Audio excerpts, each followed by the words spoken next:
Khalifa was 26 years old when he met the merchant Amir Bashara. At the time, he was working at a small private bank owned by two brothers. The Indian-run private bank was the only one that had dealings with local merchants. The bigger banks wanted everything ran by paperwork and securities and guarantees, which did not always suit the local merchants. The main reason he was employed there was he was related to these in some small way, possibly only just by being from the same region. Khalifa's father, Qasim, met his mother while on a job on a farm about 2 hours' ride outside from town. His father was Indian, his mother was African, and Khalifa didn't look like your traditional Indian young man when he was a boy. But his dad was with his mom, and a lot of times the Indian men would actually go to Africa and be with African women. But when they were really ready to settle down and take on a wife, they would usually go back to an Indian woman, and that did not happen with his father. His father stayed with his mom, who was African. And again, his name was Qasim, his father's name. They were Muslim and they were poor. He wanted Khalifa to have a better, at least as good a life as he had as a tax collector. And so he sent Khalifa off to school. They had to, really struggle getting the money together to have Khalifa even have a place to stay while he was going to the school. And then he also had a tutor as well. His teachers actually encouraged him to apply for a scholarship at an elementary English medium school in Bombay. He got there along with several other Indian boys. There was about 4 or 5 of them. And they actually had to sleep downstairs on the floor, basically below a staircase. And that's where they took their meals as well. And they had a classroom there as well. They were not even allowed to go upstairs. They couldn't go up there at all. So they were kind of confined to the downstairs, kind of a cramped area. And they had an area that they used for their studies. And when they were in their studying, they typically locked that area up as well. From there, they would mostly go to school first thing in the morning and then late in the afternoon, but not after dark. To save candles, they didn't study after dark. And early afternoon was kind of at their own time. So most of their studies were in the morning and late afternoon. His father was very happy when he found out Khalifa had a talent for reading and writing and for bookkeeping. His dad was a bookkeeper, and he wanted him to be a bookkeeper as well. And so through a friend, he had written and tried to get his son a job and wrote them a letter. And it was several months before he heard back. But they did decide they would try him out, see how he did, and then put him on full time, and that's what ended up happening. So he did get a bookkeeping job. He also had a part-time job tutoring some of the younger kids as well.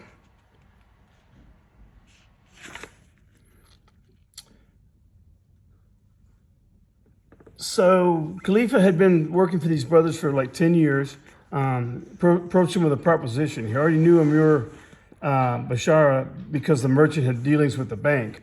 And on this occasion, Khalifa helped him out with some information that the owner did not know that he knew, details about a commission and interest that helped the merchant strike a better deal.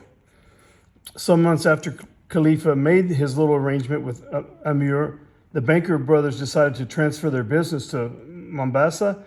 This was a railway from Mombasa to Kisumu was under construction, and the colonial policy of encouraging Europeans to settle in Great East Africa, as they called it at the time.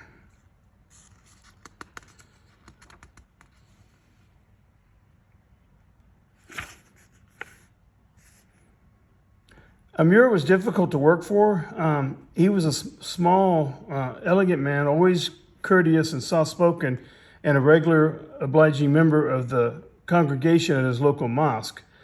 He donated quite a bit, but was sometimes difficult to work with. So Khalifa wrote a letter and paid some bribes and picking up whatever crumbs of information the merchant cared to let drop. And he was reasonably content. He had a flair for gossip, for receiving it, and also sharing it with others. He had been with Bwana Amur for over 3 years when he received word that his mother had suddenly passed away at a young age. She was in her 40s. And it was completely unexpected. He hurried back home to be with his father and found him unwell and deeply distraught.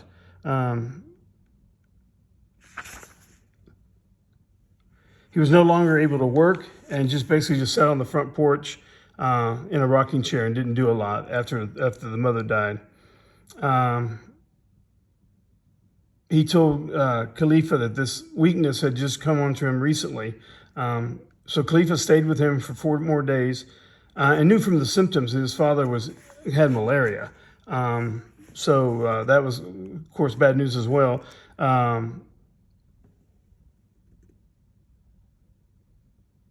When he woke up the room he shared with his father, his hands and ears were covered with bites. On the morning of the 4th day, he woke up to see his father was still asleep. Khalifa left him and went on to the back for a wash and to boil some water. Then as he stood waiting for the water to boil, he felt a shiver of dread and went back in and found that his father had died in his sleep. So when he returned to town, for several months afterwards, Khalifa felt alone in the world. He had lost both his parents, was very sad and very alone. Started looking for advice from other people. He was told that the passing of both your parents has been a sad blow to you. I see how it has distressed you. May God have mercy on their souls. So he had some people that were trying to encourage him and help him along the way. He then met Asha, who was 20. At this point, Khalifa was 31. Asha's late mother was Amur Bashar's sister. Asha's eyes were still shadowed by her recent sorrow. Her face was oval-shaped and pleasing, and her demeanor was solemn and unsmiling. And talked about my uncle Amir lent money to my father, not once but several times. He had no choice since my father was his sister's husband. So they were going to try to get a loan from the uncle. That didn't pan out. The uncle didn't end up helping them out with any of the money they were looking for. In early 1907, when Khalifa and Ashley married, the Maji uprising was in the final throes of its brutality, suppressed at a great cost in African lives and livelihoods. The rebellion started in Lindi and spread everywhere in the countryside and towns of the south and west of the country. It lasted for 3 years as the widespread extent of this resistance to German rule sank in. So the response of the colonial administration became very ruthless and brutal. The German command saw that the revolt could not be defeated by military means only and proceeded to starve the people into submission. The steadfastness of the refusal of these people to become subject of the Deutsche Ostafrika Empire had come as a surprise to the Germans. This latest uprising had made some among the German think differently. It was clear to them that violence alone was not going to help them subdue the colony, so they resorted to other things. They started taking children from homes. During these years, Khalifa and Asha had lessons of their own to learn. He learned that she was an energetic and obstinate woman who liked to keep busy and know what she wanted. At first, he marveled at her energy and laughed at her opinionated summaries of their neighbors. They were envious, they were vicious, and they were blasphemous, she said. And so he had to adjust to her and her ways. She learned that she was stronger than him, although it took her a long time to say it so bluntly. But she was stronger than Khalifa was as well, particularly emotionally. They tried to start a family. Asher miscarried 3 times. They started trying to get help with that. And they saw some counsel to say, say some things that they should stop doing. He should stop actually with his tobacco use, and there were some other things that he agreed to stop, and that was supposed to help her chances of not miscarrying again. The old merchant's business dealings depended on trust, but that would not mean they trusted each other. That was why Amur did his business in his head, only he did not bother to keep any records that people could lay their eyes on. He fell ill in one of those epidemics despite the Europeans. When it's your time to go, it's your time. It might have been dirty water or bad meat or whatever, but he ended up dying as well.